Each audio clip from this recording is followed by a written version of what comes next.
Was 10 years old when he was diagnosed with cancer, and you're not a cancer family until one day you wake up and you are a cancer family, and A park is being renamed to remember someone special in the Iowa City community. We'll also take you inside the Oakdale prison where one performance group is getting national attention.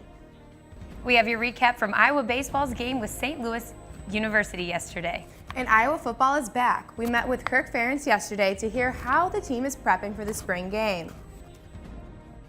We have a warm week with a rainy weekend. Your forecast coming up. We've got all that and more coming up. So stay where you are because DITV starts right now.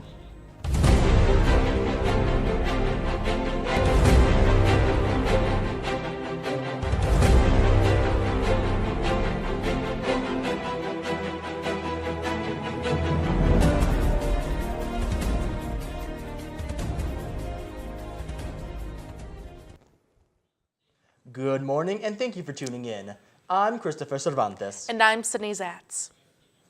We begin with the developments in the Austin bombing attacks. This morning, a suspect has killed himself inside his car with an explosive device. Police have urged citizens to be careful and vigilant as they say there is maybe more bombs around the area. This news comes after 2 bombings took place near major Texas cities. The first was set off at a FedEx sorting center near San Antonio and the other near Austin. The FBI and ATF have confirmed the connections between these 2 bombings and the other bomb set off in Austin. These events have fueled anxiety in the residents of the state capitol, and this comes after 4 packages were set off in the Austin area, killing 2 people. There has been yet another school shooting. 2 students were shot at Great Mills High School in Maryland on Tuesday. One student is in critical condition and the other is in stable condition. The shooter, also a student, was shot and killed by school resource officer Blaine Gaskill, who rushed to the scene to protect the students. The shooter is reported to have had a prior relationship with the female student. The Oakdale Prison Center is doing something a little special with its inmates. The spring session for their seasonal choir is just getting started with rehearsals, and this year members will be featured in a New York City-based opera. DITV News reporter Becca Scadden has more. Inside the halls of the Oakdale Prison Center, you can hear an unlikely sound.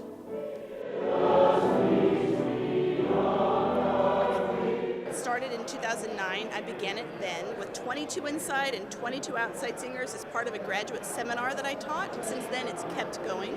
So now we are in our 20th season. As they enter their 20th season, this choir is getting a taste of the spotlight all the way from New York City. Well, I'm directing a production of Beethoven's Fidelio this May in New York City, and we're incorporating the voices of 6 prison choirs across Iowa, Ohio, and Kansas, and Minnesota. I've never been quite a choir boy or a person that sings in the choir, but I never thought in my life that I'd ever be able to be part of a program like this. For the members of this choir, the message in the music is an important lesson. It's one of kindness, gratitude, and peace. Everyone just seems really, really kind and really kind of invested in the music. Heartbeat Opera's performances of Fidelio will begin this May. Reporting from Oakdale Prison, Becca Scadden, DITV News. Primary took place in one of Iowa's neighboring states. The talk was around who will represent both the GOP and Democrats come fall in the running for governor. In the race for Illinois' new governor, the GOP nominated incumbent Bruce Rayner. He received 51.5% of Republican votes, followed by Gene Ives with 48.5%, a much closer race than most expected. On the Democratic side, voters selected businessman J.P. Pritzker, 45.4%. Daniel Biss finished with the second most votes on the 26.5% on the very competitive Democratic ticket. With votes still coming in for the other positions, be sure to stick with DITV for any major updates. The Iowa City Police Department is warning people of a man impersonating an Uber driver. This news came after a woman posted to social media that a man approached her claiming to be her driver. When asked questions only an Uber driver would know, he became flustered and then proceeded to drive away. The suspect is described as a black male around 6 feet tall with an earring and facial hair. You can contact the police department with information on these incidents at 319-356-5275. Sydney, it just shows that there's danger everywhere. And on that subject, there's a lot of dangerous weather heading towards the northeast area of the country. That's right, Chris. And to tell us more, we have Jacob Gunther in the weather studio to give you the latest updates. Jacob? Thanks, guys. Well, it looks like the northeast part of the U.S. hasn't been told it's already spring. While much of the country has been warmer, yet another bomb cyclone is expected to hit Philadelphia, Washington, D.C., and New York City today. This will be the fourth heavy snowfall within the past 3 weeks in the Northeast. Luckily, Iowa City, though, will have weather that feels more like spring than winter. Moving on to your local forecast, we will have highs today at 47 degrees with sunny skies. A few clouds will roll in for your night hours as the temperature clocks in at 28 degrees with partly cloudy skies.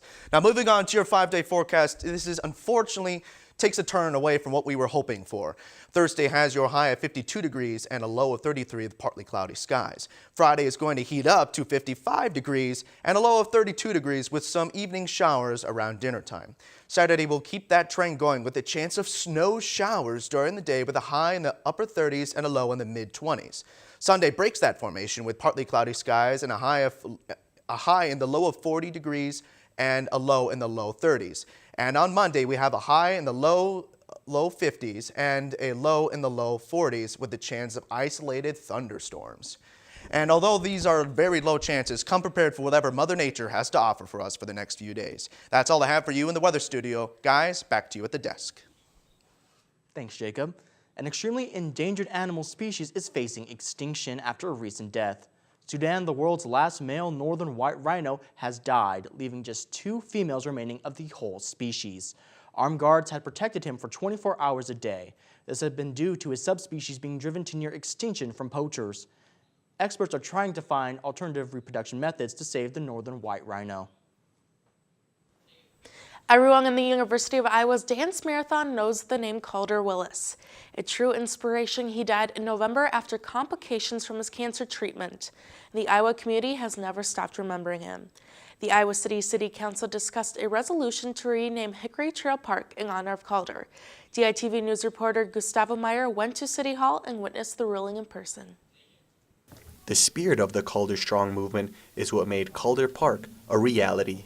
I'm standing here at City Hall where right now the City Council is deciding whether or not Hickory Trail Park will be renamed in Calder's honor. If you take a look behind me, you'll see his mother speaking on his behalf. Brianna Willis, Calder's mother, expressed it was a strange feeling that a 12-year-old would have such a lasting legacy.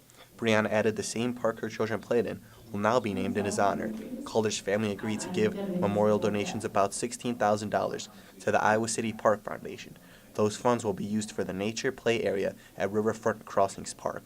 All city council members sympathize with Calder's family and their story as they unanimously agreed. Thomas, all in favor say aye. Aye. Aye. Motion carries. This has kind of been in the works since he passed away in November.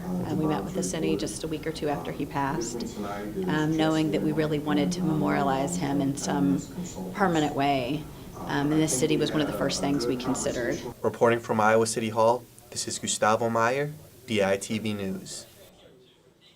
Chris, with the warmer weather coming, that'll be definitely a beautiful place to visit in the coming weeks. And not to mention the baseball stadium will also be a beautiful place with the warm weather we have. That's right, Sydney, and pardon my pun, but Hawkeye baseball is now in full swing.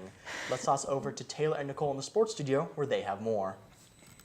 Thanks, guys. Yeah, spring is officially here and baseball season is definitely in full force. That's right, Taylor. I know they had a very busy week, which started off yesterday and unfortunately started off with a loss.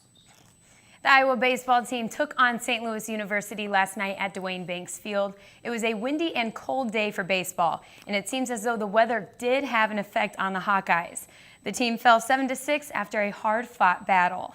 The Hawkeyes started the game out quickly, falling 1-0 on the top of the first inning to St. Louis University. They came back into the game in the bottom of the third when Matt Hoig posted 2 out of RBI single. That scores in Chris Whalen and Austin Guzzo tallied another run later in the Iowa inning.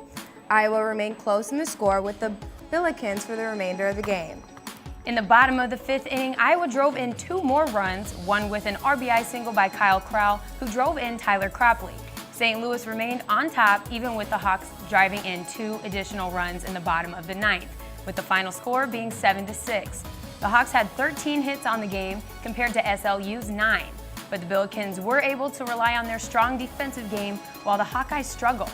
The team and coach Rick Heller attribute their loss to pitching and defensive execution. Small ball, you know, we gave away 16 free bases, and just going to work on pumping the zone more and working on our small ball. We were really sloppy today on the mound. Not so much other than the first inning. We threw a ball away. There we had a guy in a rundown and was going to get out of the inning. Ended up giving him a run, spotted him a run right off the bat, and that kind of set the tone for the day. We had 4 free bases in the first inning, and then followed it up with 11 more throughout the course of the game. You're not going to win many games doing that, but almost, all of them were on the mound, wild pitches, hit by pitch, 9 walks, and then to even have a chance after giving up that many free bases is pretty much a miracle.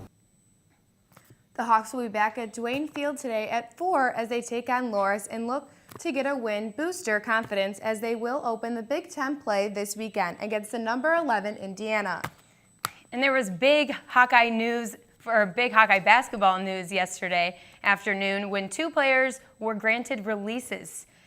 Shooting guard Brady Ellingson, which may not come as much of a surprise to most, and Ahmad Wagner, who is shocking Hawkeye Nation by switching his focus to possibly trying to play collegiate football. Ellingson will be graduating in May, so is released from granting him to be a graduate transfer. Ellingson played in the 94 career games where he was 40% career and 3-point shooter. He averaged 2.8 points and 1.1 assists in 26 contests in the past season. And Wagner will finish out this semester academically at Iowa before deciding on an institution to complete his college eligibility playing football. Wagner played in 96 career games, starting 25 at forward the past 3 seasons. As a junior, Wagner averaged 1.7 points and 1.7 rebounds in 30 contests. The Iowa football team's spring practices begin this week, and the spring game is already 1 month away. And yesterday, head coach Kirk Ferentz met with the media to talk about what the team will be working on between now and then, and how they will be looking to the huge void left at the linebacker position, with 3 of their starters graduating. The spring game will take place on April 20th. Yeah. The spring at the linebacker position. So it's anybody's ball game right now. And some guys have a lot of position flexibility, other guys maybe not as much. So the key thing for us right now is to, I think, figure out who the best 3 are, and then where can we put them most effectively. And then if we can find a 4th guy, 5th guy, 6th guy, just kind of take it as that and day at a time. Yeah, we'll see what the 15 days bring. We're not going to make any rash decisions, right off the bat. But at the same time, we have to start, putting guys in the proper spot. So that really is up to them right now, the players. So like every position, but basically players determine what the depth chart's going to be.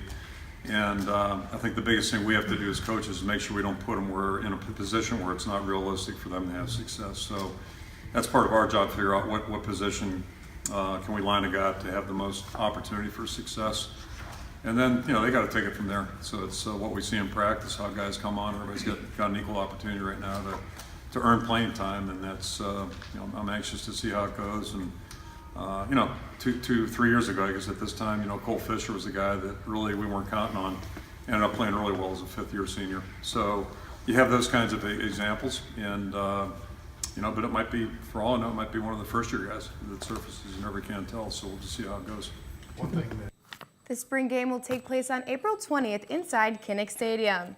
And that's all we have for you today in the sports studio. Come back tomorrow for highlights of softball's home opener doubleheader. Guys, back to you. That's all we have for you on this Wednesday morning edition of DITV. Be sure to head over to dailyiowan.com for all the latest news between Monday and Friday. Or if you're on the run, you can pick up a print edition of the Daily Iowan on stands now. For DITV, I'm Christopher Cervantes. And I'm Sunny Zatz. Have a great day, Iowa City, and we'll see you back here tomorrow morning, bright and early.